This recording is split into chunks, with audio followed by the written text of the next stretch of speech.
नमस्कार दोस्तों, the best learn academy के इस ऑनलाइन प्लेटफॉर्म पर आप सभी प्यारे विद्यार्थियों का जोरदार स्वागत। प्यारे विद्यार्थियों, आज हम बहुत ही मोस्ट इम्पोर्टेंट टॉपिक पर चर्चा करने जा रहे हैं। जंतुओं का वर्गीकरण, क्लासिफिकेशन ऑफ एनिमल। यदि हम बात करें क्लासिफिकेशन ऑफ एनिमल जॉनरे के बाद कैरोलस लिनियस, आप यहाँ देख लीजिएगा, कैरोलस लिनियस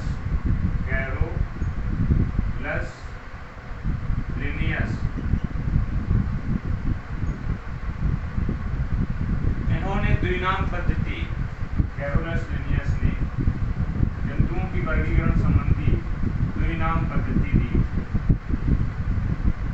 इसलिए इन्हें आधुनिक वर्गीकरण का पिता भी कहा जाता है।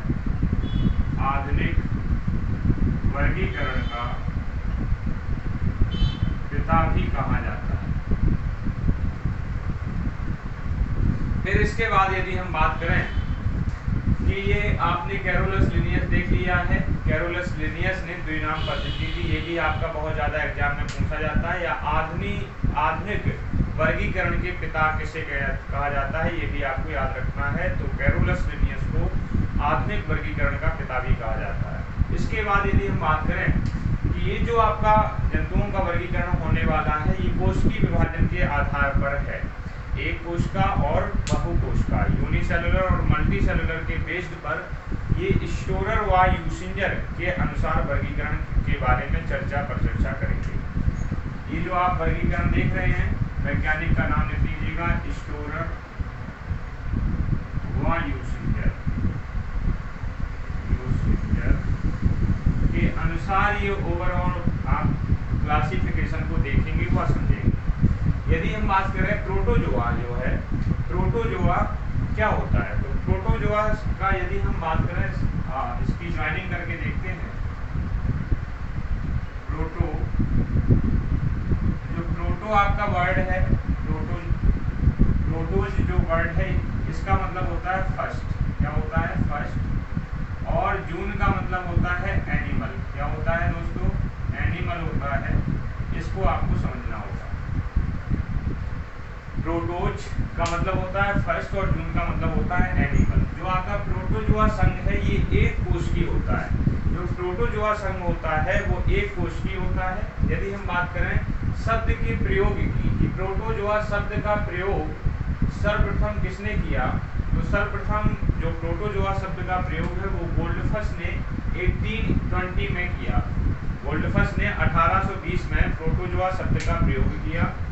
अब यदि हम बात करें प्रोटोजोआ संघ की किस प्रकार इनकी साइज होती है, इनकी आकृति या विशेषताओं की बात करते हैं, तो ये जंतु अत्यंत सूक्ष्म 0.01 या 5.0 mm के होते हैं और ये एक कोशिकीय होते हैं। ये इंपॉर्टेंट पॉइंट है कि ये यूनिसेलुलर होते हैं। प्रोटोजोआ जो संघ होता है आपका, ये स्वतंत्र जीवी होते हैं। इनको भी आप देख लीजिएगा, स्वतंत्र जीवी होते हैं। स्वतंत्र जीवी समझ लीजिएगा कौन होते हैं? स्वतंत्र जीवी, इसमें 2-3 वर्ड आए हैं, उनको बस आपको जानना है। जिसे हम लोगेशिया कहते हैं, लोगेशिया या प्लेनेरिया, ये आपका स्वतंत्र जीव होता है। फिर हम बात करें सहजीवी, सहजीवी का आपका एग्जाम्पल जो होगा वो लाइकेन, कवक व शैवाल के सहजीवी यदि हम बात करें तो आपका लाइकेन होता है। लाइकेन आपका सहजीवी प्रकार का होता है, जो कवक व शैवाल के मध्य सहजीवी प्रकृति को प्रदर्शित करता है। इसके बाद हम यदि बात करें सहभोजी, सहभोजी आपका क्या होता है? जैसे राइजोबियम जो आपका होता है, ये सहयोगी प्रकृति को प्रदर्शित करता है। राइजोबियम इसका बेस्ट एग्जाम्पल है। राइजोबियम जो होता है वो नाइट्रोजन स्थिरीकरण की प्रक्रिया को बनाने में सहायक होता है। नाइट्रोजन स्थिरीकरण प्रक्रिया को बनाने में सहायक होता है, जो आपका सहभोजी होता है। तो आप ये भी लिख लीजिएगा, सहभोजी। सहभोजी जो है ये आपका राइजोबियम होता है। राइजोबियम होता है। और यदि हम बात करें परजीवी, परजीवी आपका अमरवेल या टैप वर्म जिसे फीता कर्मी कहते हैं, परजीवी जो आपका होता है वो टैप वर्म है, या इसी को हम फीता कर्मी भी बोलते हैं, या आपका अमरवेल एक प्रकार का परजीवी होता है। परजीवी देखा भी आपने। अब इन जंतुओं का प्रचलन, अब यहाँ समझिएगा, इन जंतुओं का प्रचलन फुटपाथ, कशाविका या यक्षाविका के द्वारा होता है। फिर नेक्स्ट पॉइंट जो है, इस संघ के जंतु एक केंद्रीय या बहुकेंद्रीय होते हैं। इसमें एक या एक से अधिक केंद्रक हो सकते हैं प्रोटोजोआ संघ में। इस संघ के जंतुओं में प्रजनन जो है अलैंगिक विधि, मतलब अलैंगिक विधि व लैंगिक विधि दोनों विधियों द्वारा संपन्न होता है। इनका शरीर नग्न कॉलिकल द्वारा ढका होता है।